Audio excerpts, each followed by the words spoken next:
Bonjour et bienvenue dans cette nouvelle vidéo. J'espère que vous allez bien et que vous pétez la forme. Alors, je m'appelle Kael Amal et je partage à travers cette… j'ai bugué quand même. Je partage à travers cette page, cette chaîne YouTube, tout simplement du contenu par rapport au business et l'entrepreneuriat et le mindset. Et d'ailleurs, c'est sur ce dernier point qu'on va parler aujourd'hui, le mindset. Mais avant de commencer le sujet, je vous invite, si ça vous intéresse, donc de vous abonner et d'activer la cloche pour ne rater aucune future vidéo, tout simplement. Donc, on va commencer le sujet du mindset. Donc, la plupart des personnes ne savent pas que le mindset, il est très important pour votre vie de tous les jours, pour votre quotidien. Lorsque vous changez de mindset, lorsque vous changez votre vision des choses, vous allez changer votre perception, et vous allez changer vos comportements, vous allez changer beaucoup de choses dans vos quotidiens. Et donc, du coup, on va commencer par quelques points qui sont essentiels, que moi je considère qu'ils sont essentiels, que j'ai changé, que j'ai enlevé de mon mindset, que j'ai supprimé de mon mindset et que j'ai remplacé. Et depuis, je ne vois que mes résultats accroître seulement en positif.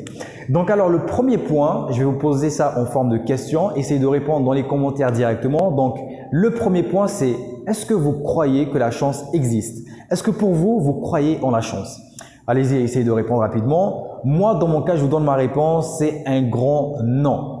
Du moins plutôt, j'ai remplacé la chance par l'opportunité. Pourquoi? Lorsque j'ai démarré au début dans l'entrepreneuriat et que je croyais encore en la chance, et ben du coup, quand j'avais mon premier concurrent et que ce concurrent avait par exemple trouvé ses 10 premiers clients, je remettais ça sur l'effet de la chance parce que je considérais que je travaillais plus que lui, parce que je considérais que mon produit était bien plus évolué que le sien et donc si lui il a eu les 10 clients, et ben du coup c'est sur l'effet de la chance que voilà, il a proposé aux bonnes personnes, il est dans un bon placement, il a eu de la chance et donc du coup je suis en train de rejeter la faute sur quoi? Sur quelque chose qui est extérieur à moi. Donc quand je dis que lui il a eu la chance, c'est comme si lui il a rien fait, c'est comme si lui s'est tombé du ciel, c'est comme si lui il a eu une divinité spirituelle ou je ne sais quelle autre connerie derrière qui vient à cause de la chance, du mot la chance.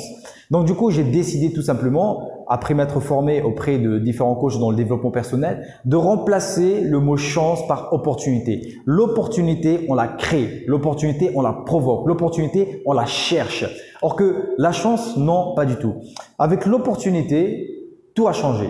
Pourquoi? Je donne l'exemple qui est simple. Avec le même vendeur, avec mon même concurrent qui a eu 10 clients le mois prochain encore, et ben du coup, je n'ai plus dit que c'est quelque chose qui est tombé du ciel, que c'est une chance, je ne sais pas quoi. Je me suis dit tout simplement que c'est l'opportunité. Et l'opportunité, comme il faut transpirer pour la créer, comme il faut transpirer pour la provoquer et faire des efforts pour la voir, et ben du coup, dans ma tête, ce n'était plus quelque chose qu'il avait, comme quoi il avait rien fait, mais plutôt que ce monsieur, il a travaillé bien plus dur que moi pour avoir ses 10 clients. Donc, si moi, je n'ai pas eu mes 10 clients et que lui, il a eu ses 10 clients, c'est tout simplement parce que je n'ai pas assez travaillé. C'est tout simplement de ma faute. C'est tout simplement le fait que je n'ai pas assez mis d'efforts pour avoir mes 10 clients. Donc, ça fait que ça me fait rentrer dans un cycle où je vais commencer à assumer de plus en plus les conséquences de mes actes.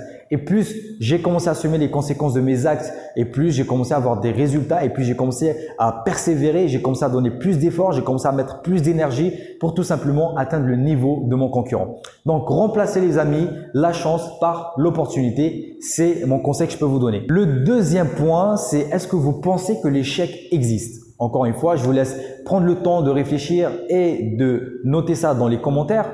Donc, moi, ma réponse, c'est que l'échec n'existe pas. Du moins, je l'ai remplacé. L'échec, quand vous dites que vous échouez, d'accord?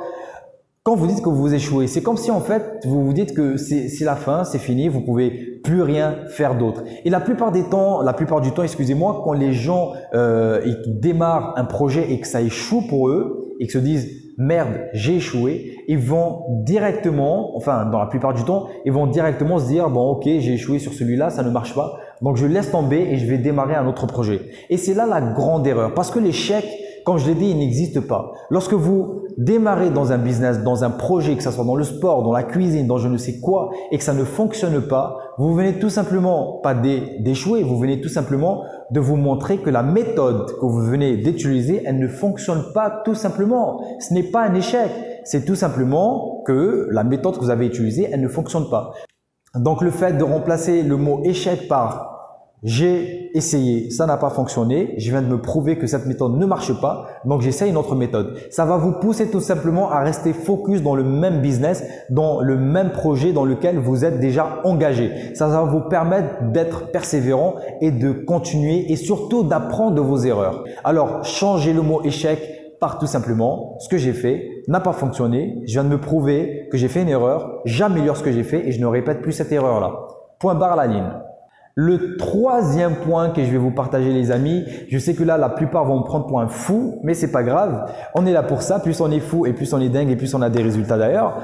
Donc, c'est qui est votre ennemi dans votre vie? Est-ce que c'est la vie qui est votre ennemi ou est-ce que c'est la mort qui est votre ennemi? Je sais que la question est un peu macabre, un peu bizarre, mais essayez de répondre à cette question. Quel est vraiment votre réel ennemi? La vie ou la mort? Moi, dans mon cas, je considère que c'est pas la mort mon ennemi, c'est la vie mon ennemi. Et vous allez comprendre pourquoi je définis la vie comme ennemi. Vous savez, quand vous mourrez, là, une petite parenthèse, quand vous mourrez, il faut que vous considérez que vous mourrez, voilà, c'est bon, vous êtes libéré de vos charges, vous êtes libéré de vos responsabilités. Vous êtes libre, tout simplement. Mais lorsque vous êtes vivant, la vie, en fait, sachez qu'elle va vouloir vous mettre à l'épreuve. La vie va vouloir vous mettre à l'épreuve. Vous allez vouloir vous donner un projet, le démarrer, elle va tout faire pour vous casser. La vie va tout faire pour vous mettre à l'épreuve, pour voir si vous êtes réellement la personne qui mérite ce qu'elle veut entreprendre, ce qu'elle veut réussir. Elle va vous mettre à l'épreuve pour voir est-ce que vraiment vous voulez obtenir ce que vous êtes mis en tête comme objectif dans votre projet. Donc, il faut que vous soyez prêt par rapport à ça. Il faut que vous vous dites que la vie, c'est votre premier ennemi. Pourquoi? Moi, je me retrouve la plupart du temps dans des situations où il n'y a rien qui fonctionne. Il n'y a rien qui fonctionne. Tout est bloqué. Je me dis, merde, mais qu'est-ce que j'ai fait? Et au même temps, j'ai le déclic de me dire que c'est la vie.